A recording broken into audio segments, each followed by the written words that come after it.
Some of you may or may not be aware that in Australia, not all states were created equal in terms of film censorship. So in the 80s, there were between 150 and 200 films banned in one particular state, which was Queensland. And it was quite an interesting phenomenon, especially for those of us in other states, because basically when you go into your local video store as a kid, there was no better endorsement for selecting a film than seeing that little banned in Queensland logo right on the front in bold type. So the banned in Queensland logo was kind of the, for a 12 or 13 year old, it was kind of a,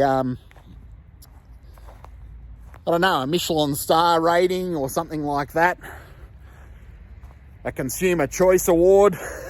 It basically was an endorsement that what you're about to pick up and rent and take home was going to be subversive, it was going to be interesting, it was going to be fun, and slightly forbidden or completely forbidden in some certain states, that state being Queensland. So how did this happen? Well, Queensland in the 70s and 80s was ruled by a guy called Sir Joh Bjelke-Petersen. He was kind of a benevolent dictator, and he was democratically elected, but things were so prosperous in Queensland that they literally kept the guy in for, I think it was 20 years or so. He was immensely popular, I think purely for economic reasons. People either loved him or hated him, of course. We're seeing some pretty crazy politics in 2025, but those of us old enough to remember the good old days or the bad old days or whatever you want to call it in Australia, we've seen it all before. There's nothing new under the sun. This guy was quite eccentric, quite narcissistic, I guess. Very, very conservative, especially when it came to film, I guess, which is why he led the charge in the whole banned in Queensland movement. So we did have between 150 and 200 movies banned in Queensland. Films like Extra or The Texas Chainsaw Massacre, Silent Night, Deadly Night, to name a few. And you'd go into the video shop and there was no better endorsement than seeing that little banned in Queensland sticker. This was all pre-internet, so my friends and I, we didn't even know if it was a real thing or not.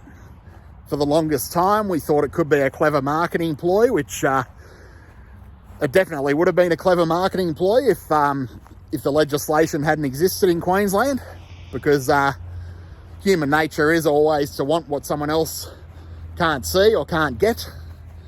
I mean, that's why luxury cars exist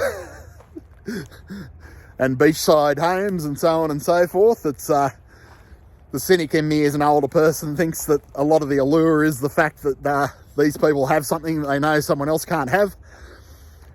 And that's status, I guess. But interesting time for Australia, interesting time for cinema. We tend to think of dystopias and so forth as being a contemporary futuristic thing being driven by technology.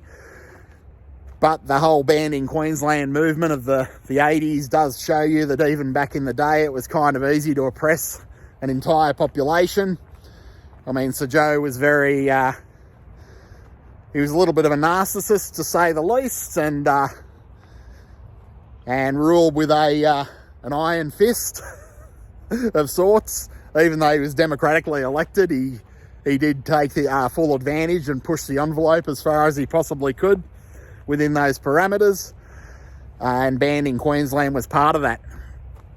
So it wasn't just movies, which was interesting. So there was a show called The Rubbery Figures, which was a satirical political show by the ABC, I think, from memory.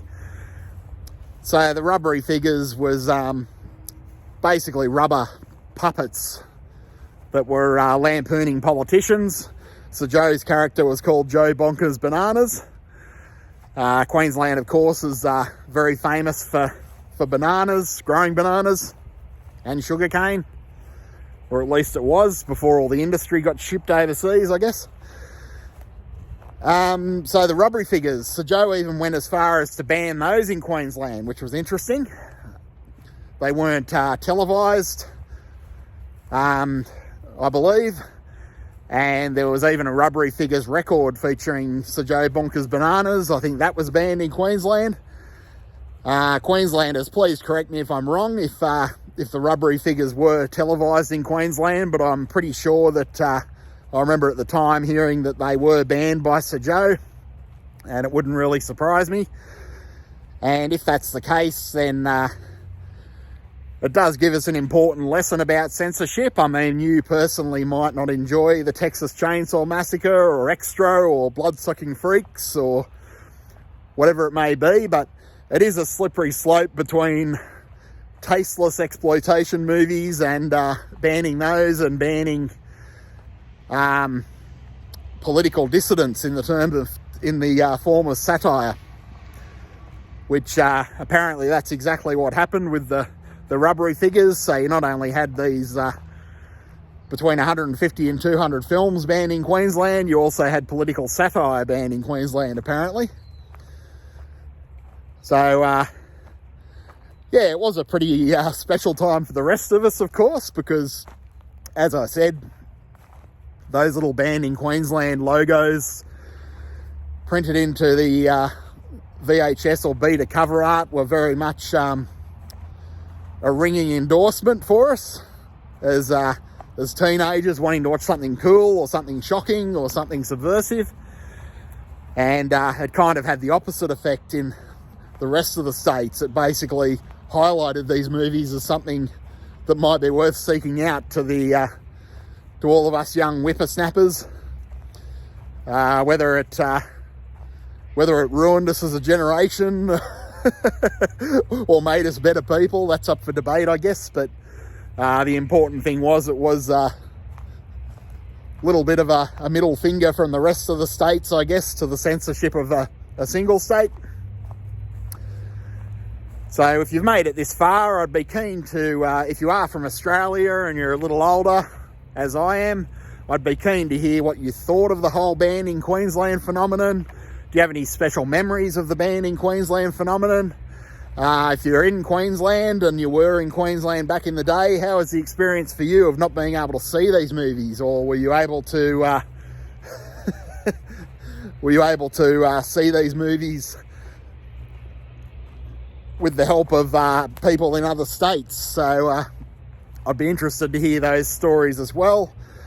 The statute of limitations has passed, if you want to share any of those stories, I believe, because ban in Queensland thankfully has been rolled back, so we do have one uniform standard for the whole country now. You can watch the Texas Chainsaw Massacre in Queensland, you can watch Extra, you can watch Silent Night, Deadly Night, you can watch all of these movies, all of these 150 to 200 movies that were banned in Queensland.